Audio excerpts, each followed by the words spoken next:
Hi all, my name is Jonathan Hopp, and I am going to be talking about today's game between AlphaGo versus Lee Sedol, the man versus machine battle of the ages. Today, Lee Sedol lost, and I was hoping for 3-2, but we had to sell for 4-1.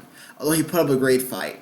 And I gotta say, now that my reflections, now that the match is over with and history has been made and all that good stuff, is that this entire experience has been fantastic for the Go community at large. We're kind of spread out, all right? So if you play, Go has always been kind of this, off to the side sort of hobby, right? I mean, Go's been in the West for a while. It's not like it's a brand new thing, but Go players have always been. There's always like a Go club at the college. Maybe it has 4 or 5 people. There's always that one guy with the magnetic board. We're spread out as all get out. I mean, even in the United States, we're spread out. If you don't live in the big city like New York or maybe Houston or Los Angeles, if you don't live in a place with a large population of Asian immigrants or Asian communities, then you might not have anyone in your city that plays Go. The only place you might be able to play is on the internet. And a lot of other countries are the same way. So I kind of feel that since there was so much publicity around this event, it was on CNN, it was on Wired, it was on Crack.com. I mean, I live in Qingdao, China, right now, and people here knew about it. People here knew that it was going on. People in my class knew it was going on. My neighbors did. My mother did. People back in America. People who had absolutely couldn't possibly care less about Go was in The Economist. I mean, this was a huge, huge, huge victory for publicity as far as Go is concerned. That could only be a good thing. I started playing Go when I was 19. A friend of mine showed me, she's from Taiwan, she showed me how to play. And I gotta say, honestly speaking, I was hooked the first time I played it. And my Go club was like an oasis of sanity in my life during college. I had really, college wasn't necessarily all roses for me. And it was an oasis of sanity. It was where I could go and I could play, and I had my Go club buddies. I'm sure many other people look forward to the camaraderie that the Go community brings. I can go to another country. I can make brand new friends. I've gone to Korea. I've come to China. I make friends, and you're instant friends with someone who plays Go. There's automatically this bond, like this link between people. And like I said, now that there's been so much publicity, there's been so much hype surrounding this game, that even people who would never pick up a stone, who would never ever go past learning the rules, they can appreciate the complexity and beauty of this game, and that can only do good for the long term future of Go, of the strategy of it, of the community. It can only be uphill from here. So I'm very thankful to the AlphaGo team. I'm very thankful to Iseido. I'm just this is electrifying for me. This past week has been just electrifying, and I could not possibly be happier. All right, let's talk about today's game. So the little bit of drama that came up was that Iseido wanted to play black. So in the game that he won, he was able to kind of confound AlphaGo. It wasn't that they called it the divine move, like Guli, which is a very strong Chinese player. Initially, when you first look at it, you think to yourself, oh, yeah, that's an excellent move. Yeah, that really does it. And I thought that too, everyone did. But then if you think about it some more, if you really delve into it, take your time, it doesn't really work. Right? It doesn't work quite as planned. But AlphaGo did not find the correct response. So that means that basically the move ended up working. So what that ends up doing is that what Iseido's kind of his challenge was, he's like, well, wait a second. If AlphaGo plays black, I have white, I have Komi, maybe that gives me a little bit of an edge. I want to defeat AlphaGo taking black. And so he asked the creators of AlphaGo, could he play black? Could he take black and see if he could, fight off white? Just as to challenge himself. And that to me, you already lost the match. You already lost 3 games, and you were still trying to test yourself, and that garnered so much respect for you. Saying, "Oh, I didn't know what to do." So we have this game, and they play up to here, and then white attaches, and this is sort of a new move recently. All right, you also could, for example, they have the thing where white attaches like this. The idea is basically that when white plays here, which is the normal move, is the normal standard sequence, or the Japanese word being joseki, but I try to stay away from using Japanese words. I rather use the English translation. If black plays here, then that opens up a lot of possibilities for an invasion, either here or here. If your opponent can invade your space, then it's not really territory. So White doesn't like this, so White wants to try to expand as much as possible, so he attaches here. If Black plays elsewhere, then White will punish Black by scooping out everything beneath Black, in which case White will start making territory and Black will get nothing. And that's not necessarily very good for Black. Lee Sedol found remarkably good moves. He was trying to play very aggressively, so he hunted on top and came under. And so we have the sequence up like this. And S16 is an aggressive move. I felt that he was trying to bring the game, to mold it back to that point where he was able to make it so complex it broke AlphaGo's programming. AlphaGo could not figure out what to do. He was trying to mold the game to push it till he can get to that like fog of war, like chaos, and then be able to, to grasp victory from chaos. And I think that's what he was trying to go for. This is an aggressive move. So Black invades. It threatens to come under at S6. White plays the Atari, which is fine, and Black plays here. Now, with White Ataris, Black could, I don't think this is a horrible move, but we can think of the Q6 15 stone as light. And by light, I don't mean like fluffy light. I mean light is not so important we can't lose it. So, if, for example, if White takes, Black can defend, right? So it's not going to be the end of the world if we lose that stone. Instead, of course, we fought, which was very interesting to me. So we have the game go like this, and at first blush, it looks like Black got a really big corner. He did get a really big corner in the lower right, and he's got the corner up top. So we're thinking to ourselves, hey, we've got, Black's got a lot of territory, and White has these stones, these center stones, but, the thinking is, center stones may not be worth that much in the future. The corners are where the efficient territory is. I think AlphaGo is going to upend. He's going to kind of push us back to really emphasizing the center as the important point of control in the game of Go. We're going to move away from this sort of territorial style where we're just looking to make points, trying to grab as many points as we can, and just make territory. Instead, we're going to move more towards these large, expansive territorial frameworks like Takemiya Masaki. Takemiya Masaki is a Japanese professional. He was almost unbeatable at a certain point in the 80s, I believe it was. He plays the cosmic style of Go, which is to play large, deep, center territorial frameworks, which eventually are so big that his opponent must invade. When his opponent invades, he crushes the invasion. It's very exciting. So here, Black takes a very large territory. This is pretty impressive. So after this point, White starts coming up with very center-oriented moves. So White reduces Black from afar. This is a great move. It keeps Black from getting too big on the outside. So really, actually, we can think of Black's moves in the lower right as kind of having a set job. The profit we get from them now is set, whereas White stones have more profit towards later on in the game. And so right now, I think, White's it's more balanced towards White now, ever so slightly. Okay, Black approaches. We don't want the entire right side, left side of the board to turn under White's influence. This pincer makes sense. We want to try to develop this part of the board. We have more stones here, so we're going to push Black away from this area. Okay, Black attaches. And White does not have to protect this cutting point. C12 is a light stone. Black is alive. Now, Black makes a living group, but Black also does not make a lot of points. So when White plays here, we now can kind of see that since this group is very strong, by strong I mean that it's not in danger of dying, that since this group is, not going to be attacked, this center area is developable. It's prime real estate. It can be very, very lucrative. So eventually we get this. White plays the very, very, an impressive move of going off into the center. And then after which point, we come here. Now, in China, you can go on your cell phone and you can use what's called Ike. Ike is a very cool app which you can watch live broadcasts of professional games on your phone.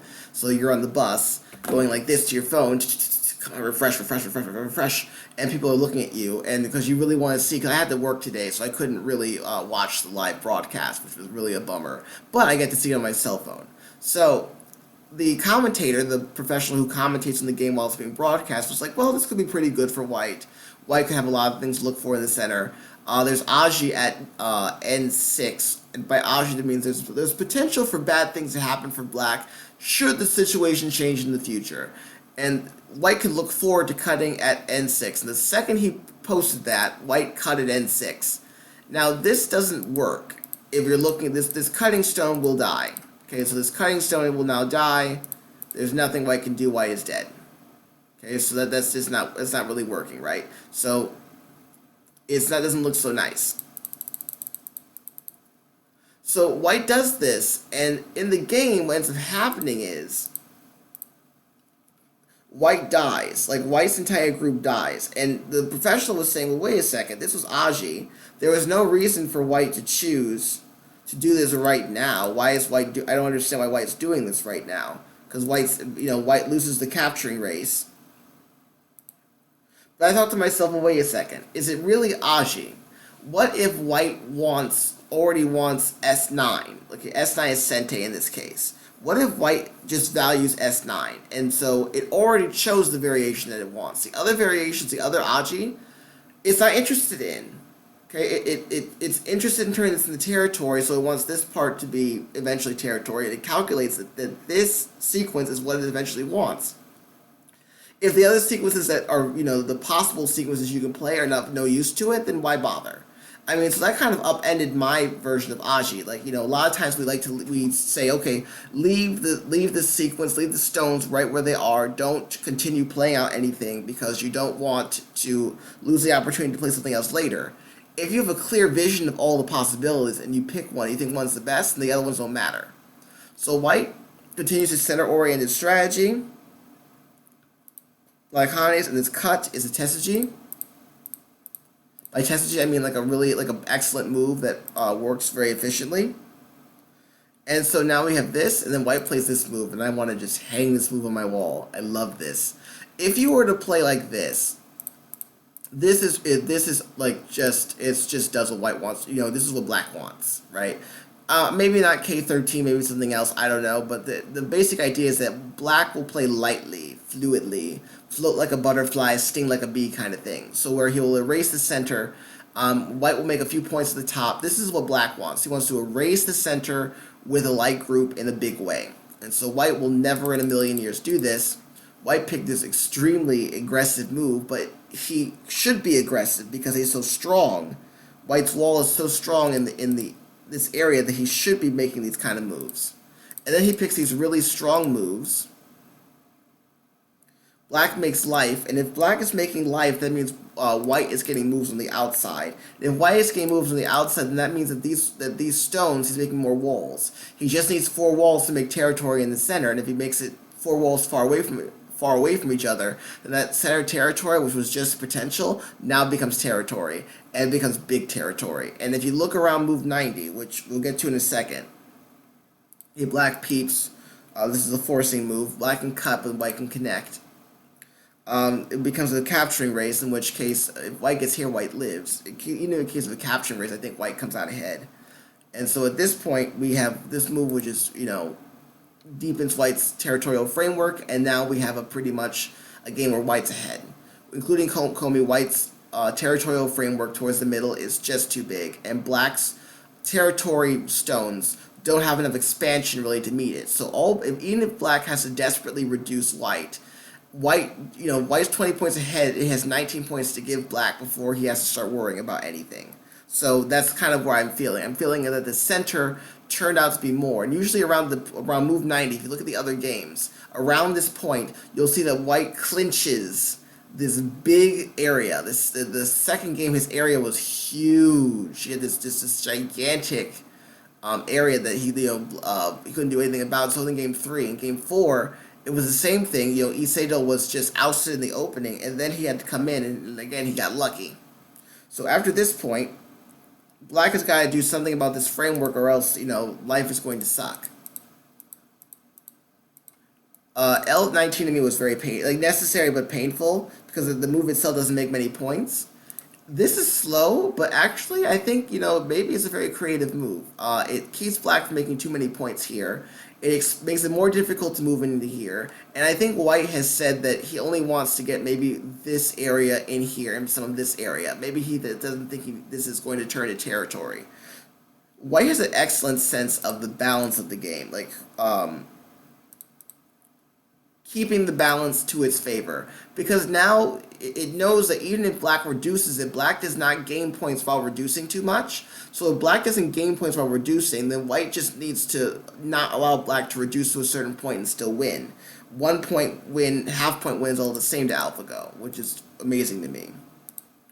So the commentator was kind of going crazy at this point. He's like, well, when Lee Sedol is behind, things, aren't pretty.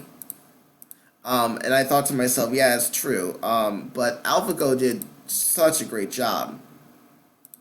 So yeah, basically at this point we let black sort of crawl on the first line. This really is just not fun. Okay, we let black crawl on the first line. We make almost nothing here. We reduce white, but white gets the core territory. White just gets just enough. And then we go a little bit more. And then white plays this move, which threw a lot of people off, but actually might be very creative. Black's stones here are not very strong. So this kind of attacks him at his weak point. Okay, let's go a little bit further. Okay, black continues to make his base of operations here. So white says, listen, you need these stones to come into here, right? Well, that's fine. I'll grant that. But what you're going to do is you're going to pay on this side, all right? I'll regain points. So whatever I lost, I'll gain back. And that's kind of what I feel is where AlphaGo's greatest strength is. It maintains balance. Oops, white Ataris, black takes, and then white cuts here. And so basically, in reducing on one side, it made territory on the other, so it makes reducing like almost worthless. It makes it so it makes you pay for it. So white will always seems to compensate. That's what I think the word I'm looking for is that AlphaGo finds a way to compensate so brilliantly. In which case, white pushes through. Up next, what is up next? When white plays moves that I think the commentator was like, well, wait a second. I don't understand why white's wasting co-threats. But again, I'm thinking the program is not thinking that there's going to be a co. So if there's no co, then who cares about co-threats? Right? That makes sense, right? I don't care about co-threats if there's not going to be a co. The program doesn't think there's a co coming up, then who cares? It just wants to make sure it plays the moves it wants to sente. So we play moves like this, and black just takes. And again, my other thing is, even, a lot of pros were like, oh, the computer played this. Doesn't the computer understand that? They want to try to belittle the computer. But as far as I'm concerned, these moves didn't lose the game, so who cares? Right? They didn't lose the game. If it's still winning, then these moves are not bad enough for the percentage of it, for the victory percent to be low enough for it to lose. So maybe we need to rethink that these moves are really, honestly speaking, bad moves. So we're going to play a little bit more. Black just doesn't reduce enough. Okay, black just doesn't reduce enough. Even though white wastes co-threats, again, who cares? If there's no co, then there's who cares about co-threats.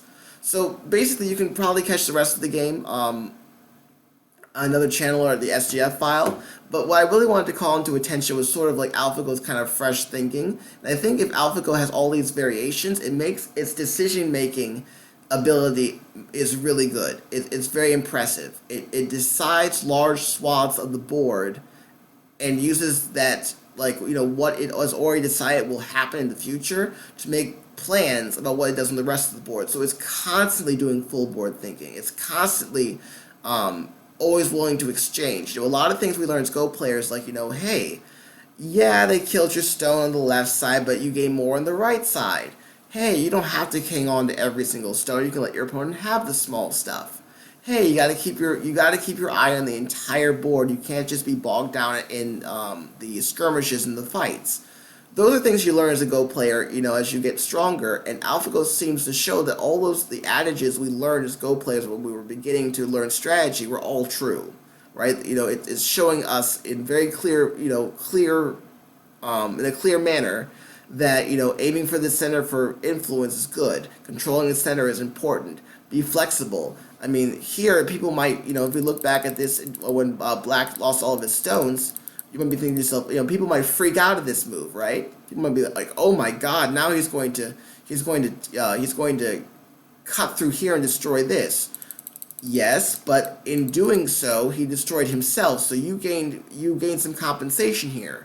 So all you have to do is compare what he destroyed with what you gained to see whether or not you lost something. Then you don't have to worry about anything else after that point. So that's, I mean, AlphaGo, having no human emotions, can do those sorts of things. And he's kind of making me rethink the way I think about Aji, the way I think about the center potential, why I think about the whole board. And I think that one of the greatest things he's going to contribute is perhaps there'll be a renaissance of people who play more for the center, more for influence, more for future potential rather than immediate gain. That's a much more complicated way of playing Go. You have to focus on the center, and the center has so many variations, so many different shapes, all of which are viable. You have to read very far into the future and be able to kind of balance, to figure out what is worth more. And the only thing that's going to do is create a much richer, much more exciting Go game. As Isedo said, we're going to see a much more dynamic, stronger, more powerful Isedo. He's taken these losses as a sign that he can still grow as a player, that the game has not been solved yet, that he can still do more. And I thought that was so great. I thought it really touched me. It really touched me to see that someone could take their defeat and turn it into a victory, a personal victory for themselves to grow. All right, well, I hope you enjoyed the video. I hope my commentary has added something to the discussion overall. I'm going to be discussing more about the 5 game match with my friend Sean Ray. Some of you may know Sean Ray. He has a YouTube channel. His name is Clausius. We're going to discuss what we think will be the future of AlphaGo and how it will change the Go world. Wednesday, 11 a.m. Central Time. I'm in China. I'm 12 hours ahead. So that should be something to look forward to. If you like this video, I have tons of videos for Go players. I've spent a lot of time trying to help the Go community grow. I have videos for beginners, so if you have absolutely no idea how to play Go, you just saw it looked really cool from the video, looked really cool from all the articles you read. I have a series called 10-Minute Go, which is designed for people who know nothing about the game and just need a nice, gentle introduction. I also have a lot of stuff for people who play Go more seriously. I translate professional tournaments or lessons from Chinese or Japanese or Korean into English for everybody to enjoy, so you can find those. So what I want you to do is take your little hand, put it on the mouse. There you go. You see that word subscribe? Yeah, you do. You go all the way over to subscribe. And no, go up. There you go. And click subscribe. And then click like. Okay, like this video. Subscribe if you want to see more videos like this or any of my other Go teaching materials. And I hope to see you next time.